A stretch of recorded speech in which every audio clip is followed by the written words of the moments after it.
from what we can now see, this is a very planned move to infiltrate the student movement, to bring in cadres, by the opposition. So it took a dangerous turn with these anti-national elements coming into the picture.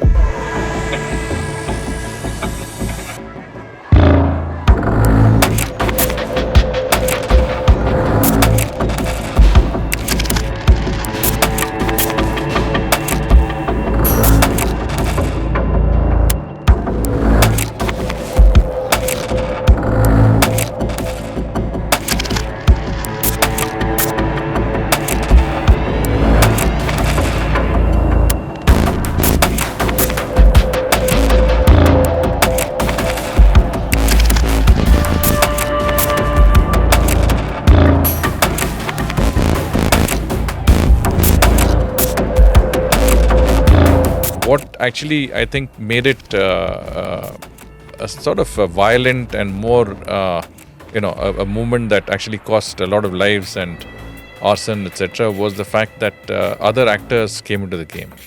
And from what we can now see, this is a very planned move to infiltrate the student movement, to bring in cadres, by the opposition BNP, Bangladesh National Party.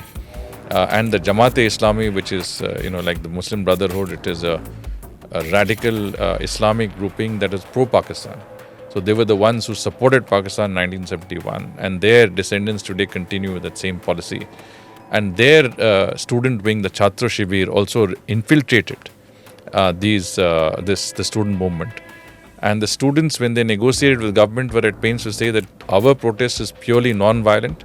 We don't identify with any of those elements that are indulging in violence and arson. Those are not genuine student protesters. So there is a distinction between the two. But once this movement is happening and people from behind are indulging in violence and burning down, if you see today, the damage has been extensive. They've burned down 2 metro stations completely. They've burnt a 4-story building of the Bangladesh Transport Corporation. They've burned down, post offices, police stations. They've also gone in a place called Narshingdi, freed, inmates. Some 860 inmates have been freed, including some who were wanted for Islamic terrorism. So some people involved with heinous crimes. So there was ulterior motive, not just public anger. Absolutely. Looting also meant looting the armory, so weapons, etc. And so it took a dangerous turn with these anti-national elements coming into the picture.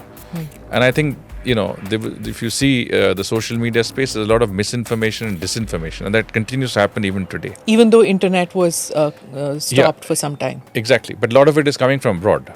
Because Jamaat-e-Islami has a lot of its supporters who are outside. And a lot of these so-called, political exiles, basically opportunists sitting in different part of the world, posting and blogging, are all essentially linked to the same, larger ecosystem, brotherhood, so to speak. And they are basically sophisticated Jamaatis, you can say. I mean, they're able to project a sophisticated image, lobby with governments in Western countries, project a certain case of human rights and, violations, etc. But at the end of the day, they are hardcore radical Islamists.